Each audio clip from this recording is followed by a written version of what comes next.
Ito na po yung ibang biyala na napanguhan namin at ganitong luto nga po ang ginawa ko. Pero siguradong gustong gusto ng pamilya ko dahil sa hindi ito nakakasawa. Masarap pang ulam at pang pulutan. Mas lalo na kung may sili ito. Magandang araw, akin na nga pong lulutuin itong mga biyala na napanguha po namin nung Biyernes ng umaga.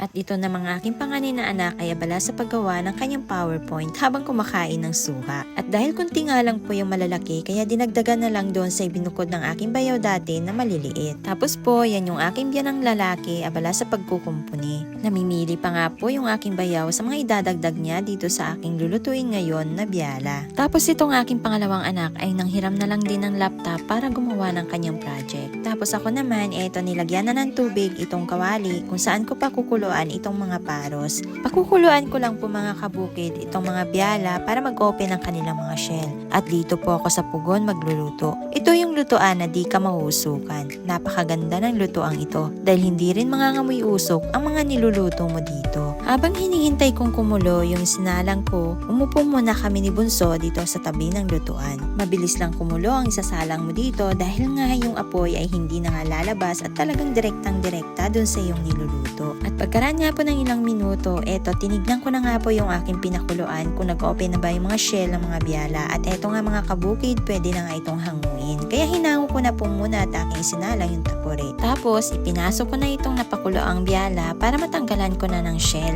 Yun nga lang, medyo mainit nga po mga kabukid dahil kahahango nga lang nito galing sa apoy. At habang tinatanggalan ko nga ng shell itong biyala, parang ang kunti lang ng laman. Pero kung sa bagay, pang ulam lang naman namin ito. May dagdag naman na ibang ulam. Tapos dito sa lamesa, may naligaw na bulaklak ng lutos. At dahil natanggal ko na nga po lahat yung shell ng mga biyala, kaya akin na nga po itong hiniwa-hiwa. At pahaba nga po ang aking ginagawang paghiwa dito sa mga biyala. Tapos itong si Bunso, gusto niya nga ring tumulong. At gamit nga po yung ipit, iniipit niya yung mga laman ng biyala para ilagay nga po dito sa chopping board at aking hiwain. At madaldal na nga rin po itong aking Bunso. Ang dami niyang sinasabi sa akin. At habang parami nga po ng parami yung aking mga nahihiwa, ay nasabi kong sakto lang yung dami para pang ulam namin para ngayong pananghalian. Mabuti na nga lang at mayroon kaming mga nakuhang biyala or sinipag kaming manguha ng biyala at ngayon may libre kaming pang ulam dito sa family house. Natapos ko nang hiwain yung mga biyala kaya hinanda ko na itong mga ricado na gagamitin ko sa pagluluto dito sa biyala na pang ulam namin. At maging itong pangre-ricado ko nga po ay pino ang aking pagkakahiwa. Mas nanonood po kasi ang lasa ng mga ricado kapag natadtad ang mga ito.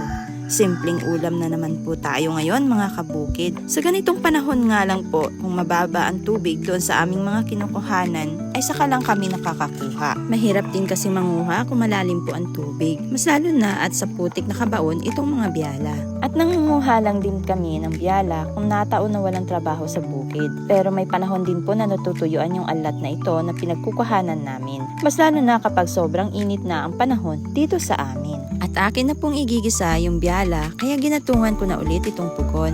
Ganitong lutuan ang gusto kong ipagawa sa aking asawa para di mangitim yung paligid ng mga kaldero namin sa bukid. Isinalang ko na itong wok pan kung saan ko iluluto yung biyala. At nilagyan ko na rin po ito ng mantika. At habang hinihintay kong uminit yung mantika, si Bunso gatong din ang gatong doon sa pugon. At dahil mainit na itong mantika, kaya nilagay ko na po yung bawang, luya, at ganoon na rin po itong sibuyas. Yun nga lang yung luto natin ngayon mga kabukid, ay hindi natin malalagyan ito ng dayap dahil nga pati yung aking biyanan ay uulam din. Kasi bawal po sa kanya ang may dayap, kaya simpleng luto lang muna ang gagawin natin. Medyo pag-browning ko nga lang po yung mga ricado bago ko ilalagay yung aking mga hiniwa-hiwang biyala.